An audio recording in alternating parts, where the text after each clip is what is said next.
No, during my experience of negotiation with Armenian leaders, I had this opportunity with two predecessors of Mr. Pashinyan. Always in the very decisive moment of negotiations, they found some excuse in order not to continue. Otherwise, to put it, all of them wanted to keep status quo unchanged, but all of them tried to do it differently.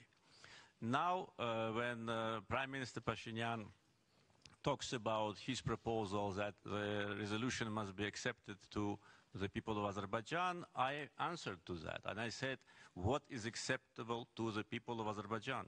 People of Azerbaijan, those who suffer from Armenian aggression, want to go back to their homes. It is their fundamental right. They're deprived from this right for almost 30 years because Armenian leadership, it is not Nagorno-Karabakh. And when Prime Minister talks about so-called self-defense forces of Nagorno-Karabakh, again he's telling things which is not true. Because he knows very well, and I know, that more than 80% of so-called Nagorno-Karabakh army are citizens of Armenia. And this is true, maybe even more than 80%. Therefore, there is no Nagorno-Karabakh army. There is no Nagorno-Karabakh republic. And there are only two parties to the conflict, Armenia and Azerbaijan. Ask OSCE Minsk Group co-chairs, who are the parties to the conflict? They will say the same, Armenia and Azerbaijan. Nagorno-Karabakh is not. Why it is not? It is other question, but it is not, and we are not going to talk to them. We are talking to aggressor.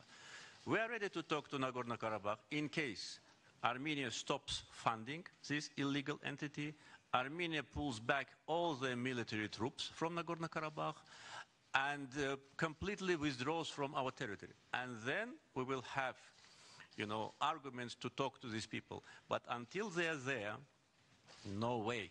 And they want to keep status quo unchanged. They think that they can keep these territories under occupation forever. And I'm sure that that will not be the case, and our territorial integrity must be restored. We had, coming to the second part, we had exchange of journalists recently. And I think that was an experience which we need to evaluate. We need to evaluate its positive and negative side, because part of society in Armenia and in Azerbaijan was not very supportive to that format. But that was a decision by two leaders to try. We want to try every opportunity to find a peaceful settlement, to persuade Armenian people that they cannot live like that forever. They need to find solution with us and live in the future in peace as neighbors.